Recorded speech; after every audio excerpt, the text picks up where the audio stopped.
조합제 TV 시청자 여러분 안녕하십니까? 2020년 6월 12일 오후 4시 반입니다. 6월 12일 싱가포르에서 트럼프 김정은이가 만났던 날로부터 딱 2년이 지났습니다.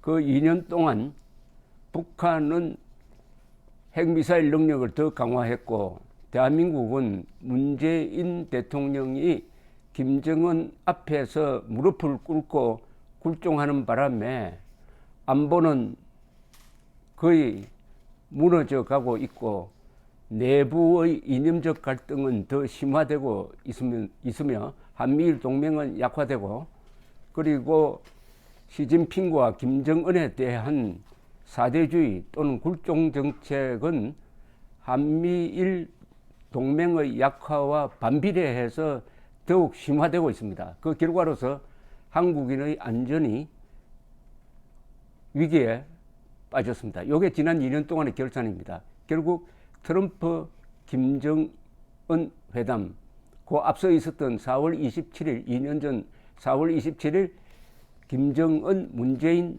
회담은 한국인에게는 재앙이었습니다. 그러나 한국 사람들이 이 안보 위기에 대해서 무심합니다. 미국이 알아서 지켜주겠지. 설마 김정은이가 쏘겠느냐. 이런 사대주의와 노예 근성을 가진 한국인들이 문재인 정권을 적극적으로 밀어주고 있습니다.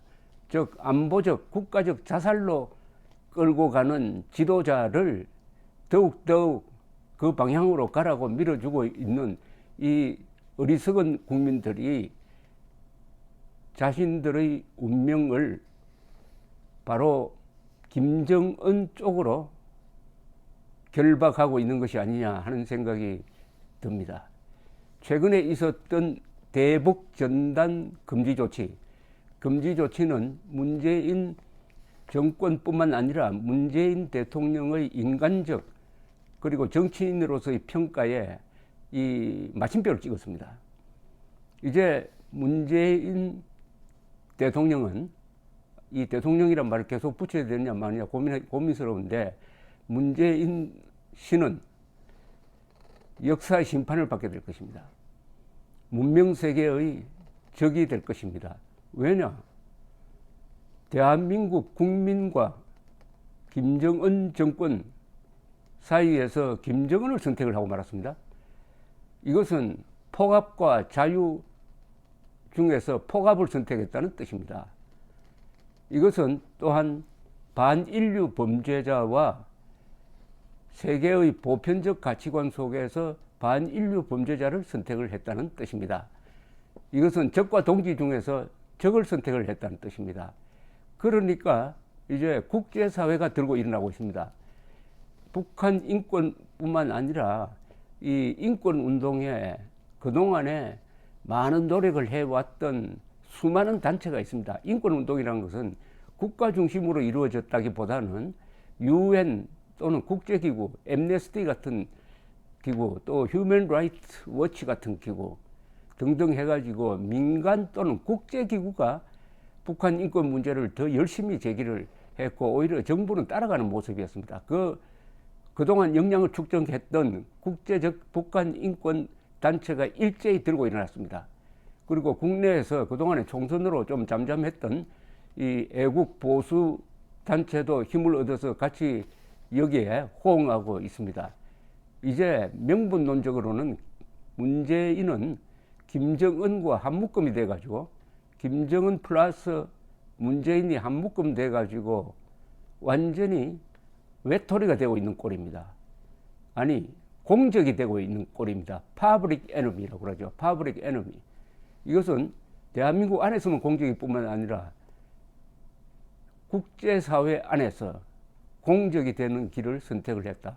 이 세계에서 가장 흉악한 깡패와 손을 잡고 자국민을 탄압하는 이런 대통령을 두고 국제사회가 구경만 하고 있겠습니까? 아주 희한한 일이 지금 벌어지고 있습니다. 자칭 인권 변호사라고 해서요. 인권 말만 하면 벌리면 인권이고 말만 시작을 하면은 사람이 먼저다로 시작했던 사람입니다. 이게 사람이 먼저답니까? 김정은이 먼저답니까?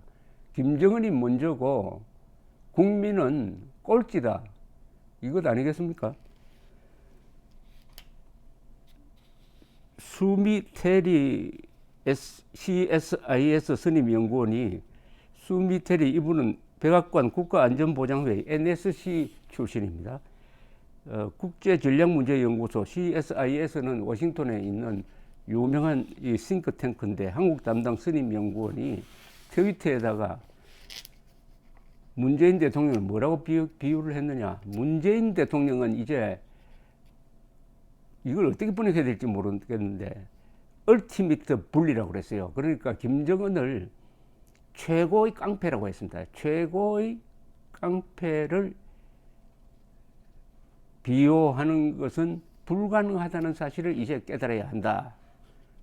문재인 대통령이 남한에서 인권을 주장한 것처럼 북한에 대해서도 똑같이 해야 한다. 이렇게 이야기를 했고, 그 다음에 조슈아 스탠턴이라는 분이 있습니다. 이분은 대북 제재 전문가인데 변호사고 주한미군에서 근무한 장교 출신인데 이렇게 썼네요. History will judge you. History will judge you. 역사가 문재인 당신을 심판할 것이다. 이것은 대북전단 살포 금지법을 언급하면서 한 이야기입니다. 역사가 당신을 심판할 것이다. 스스로를 인권 변호사라 설명하는 사람이 반인류 범죄자를 비호하기 위해 만든 법은 정의롭지 못하다. 참 아픈 이야기입니다. 아픈 이야기. A law designed by a self-described human rights lawyer to shield the perpetrators of crimes against humanity behind a curtain of fear is unjust. 이 말 한마디 한마디가 아주 폐부를 찌르는 겁니다. Self-described human rights lawyer. 이게 문재인 대통령을 조롱해서 한 이야기인데 self-described, 자칭이란 겁니다. 자칭 인권 변호사. 인권 변호사가 만들려고 하는 법이 반인류 범죄자를 비호하려고 하는 것이다. 그러니까 history will judge you. 세계 역사가 당신을 심판할 것이다. 역사가 당신을 심판할 것이다. 이렇게 이야기했습니다. 이성윤 터프스 대학이라고 있습니다. 프레처 스쿨 교수는 이분은 우리나라에서 유명한 이장춘 대사 아들 되는 분인데 이렇게 이야기했네요. 한국 국민의 50% 이상이 대북 전단 살포 제한에 찬성한다는 여론조사를 인용하면서 한국 학교에서 북한의 인권 상황에 대한 교육이 부족한 것으로 보인다. 아주 아픈 이야기입니다. 지금 교과서에 북한 인권 참상을 제대로 쓴 교과서가 없어요. 그러니까 국민들조차도 김정은이가 얼마나 나쁜 놈이라는 것을 잘 모르고 있습니다. 안 가르쳐 주니까. 더구나 문재인 씨가 김정은 앞에서 무릎을 꿇고 김정은을 마치 민족 지도자처럼 연설을 하고 자신은 남쪽 대통령이라고 하니까 김정은이가 인권 변호사 출신 대통령보다도 더 높다. 도덕적으로 더 높은 사람이다라고 착각하고 있습니다. 그동안 문재인이가 김정은에게 보여준 이 굴욕적인 모습은 아마 모아놓으면은 나중에 훌륭한 아마 코미디 소재가 되지 않을까 생각합니다. 특히 김정은이가 선물한 풍산깨를 그렇게 아끼면서 김정은을 피해서 목숨을 걸고 한국에 온 탈북자들을 아주 적으로 대하는 이런 사람이 바로 여기 말한 self-described human rights lawyer, 자칭 인권 변호사가 반인류 범죄자를 비호하려는 법을 만든다. 그래서 역사의 심판을 받게 될 것이다. 오늘 우파 시민단체 새로운 한국을 위한 국민운동 서경석 목사가 주도한 등 22개 보수 시민단체 관계자 30여 명이 국회 정문 앞에서 기자회견을 열고 반대 서명운동을 벌이겠다. 대북전단 살포 금지법 반대 서명운동을 벌이겠다고 했습니다. 탈북민 출신인 지승호 미래통합당 국회의원도 참석을 했습니다.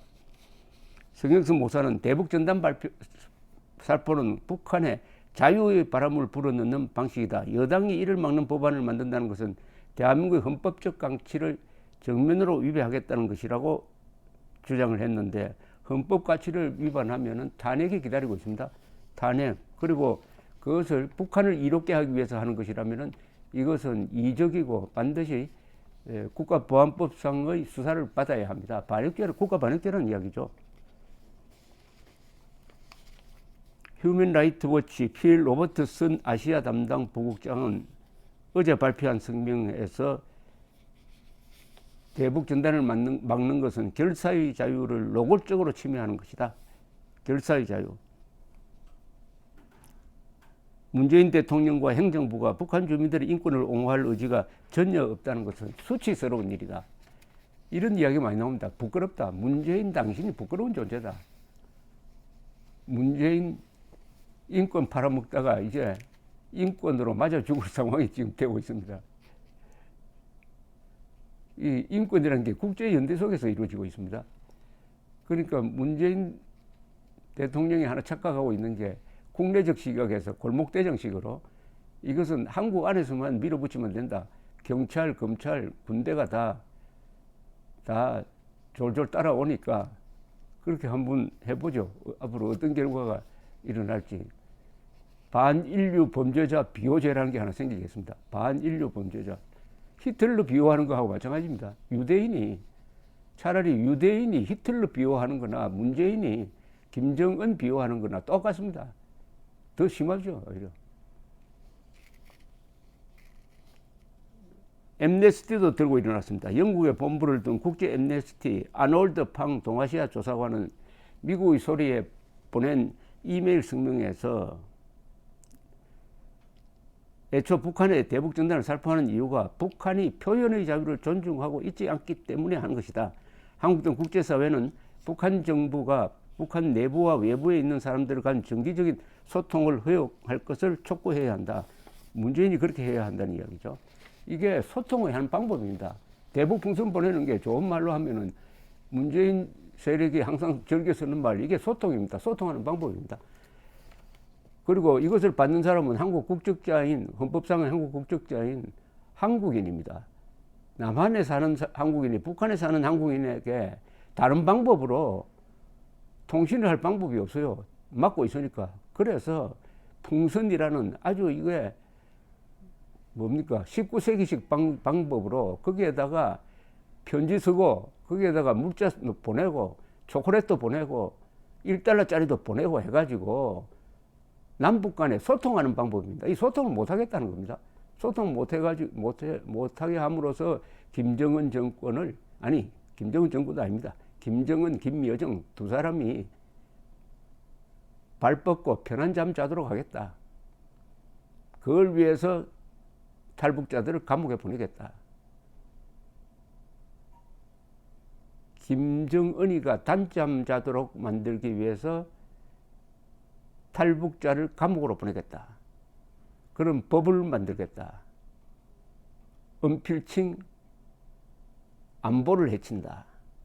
남북관계를 해친다. 이런 거짓 명분을 삼아서 했는데 여기에 속을 사람이 있겠습니까? 뭐 한국에서야 분별력이 없는 사람이 워낙 많으니까 속겠지만 국제사회를 속일 수 있느냐 이거죠. 국제사회를. 인권 문제는 국제 문제라는 것을 문재인 씨가 아마 모르는 그 대가를 이번에 상당히 크게 치르게 될 것입니다. 샌드라 페이 하버드 법대 방문 교수는 어제 뉴욕 민간단체인 코리아 소사이어티가 온라인으로 개최한 북한 인권 관련 간담회에서 북한이 두려워하는 것은 전단을 통해 전해지는 진실이다. 전단 산포를 맞는 것은 개인들이 자유롭게 표현할 권리를 침해하는 것이다. 진실이죠. 그런데 결국 이번 사태를 통해서 우리가 확인할 수 있는 것은 진실의 힘이 얼마나 크냐는 것입니다. 전단 돈이 얼마 들겠습니까? 그게 북한 노동당 정권의 급소를 찔렀다는 것은 얼마나 저 정권이 허약하냐는 겁니다. 어디에 허약하냐? 진실에 허약하다. 핵무기 가지고 있으면서도 진실 앞에서 쩔쩔맨다. 핵무기 가져도 진실 앞에서는 무력화된다는 것을 보여주고 있습니다. 만약 우리 국민 전체가 들고 일어나가지고 집집마다 풍선 하나씩 보내기 운동하면 어떻게 되겠습니까? 집집마다 국민 한 사람 한 사람마다 풍선 보내기 운동을 하면 날을 잡아서 여름이겠죠. 남풍이 불 때가 여름입니다. 여름에 날을 뭐 6월 25일도 좋죠. 전 국민 하나씩 거기에 타이머를 붙여가지고 그 뭐 돈 얼마 들지도 않습니다. 보내면 하늘이 자욱하게 풍선이 북한으로 날아갈 거 아닙니까? 그 평양에다가 딱 시간을 맞춰 놓으면은 하늘에서 그냥 1달러짜리가 눈송이처럼 날릴 거고 초콜릿도 떨어지고 김정은의 정체를 폭로하는 전단지가 쏟아져 내려오면 북한 체제 견딜 수 있겠습니까? 이런 방법이 있습니다. 이게 우리가 가지고 있는 진실의 무기입니다. 진실로 먹고 사느냐? 하지만 그렇지 않습니다. 진실이 북한 정권을 결국은 무너뜨리게 될 것입니다. 그러려면은 우리도 진실되게 살아야죠. 괴물과 싸우기 위해서는 괴물을 닮으면 안 된다는 겁니다. 북한 노동당 정권이나 대한민국의 종북 세력이 거짓말을 하니까 우리가 거짓말 해가지고 한번 이겨보자. 그것은 자살골입니다. 우리는 어렵더라도 진실을 가지고 있다가 진실을 무기화해야 합니다. 진실을 무기화하는 것이 바로 이 풍선입니다. 진실을 무기화하면은 인권이라는 힘이 생깁니다. 인권도 권력입니다. 인권 문제도 이게 힘입니다. 인권 문제를 가지고 문재인 정권과 김정은 정권의 야합체제를 폭로하고 무너뜨릴 수 있다는 희망을 봅니다. 이번 이 사태는 한국의 문명 세력이 한국 좌우를 떠나서 진실, 정의, 자유를 소중하게 하는 이 문명 세력이 총선으로서 코로나에 몰렸다가 다시 대반전할 수 있는 좋은 계기가 하나 생겼습니다. 감사합니다.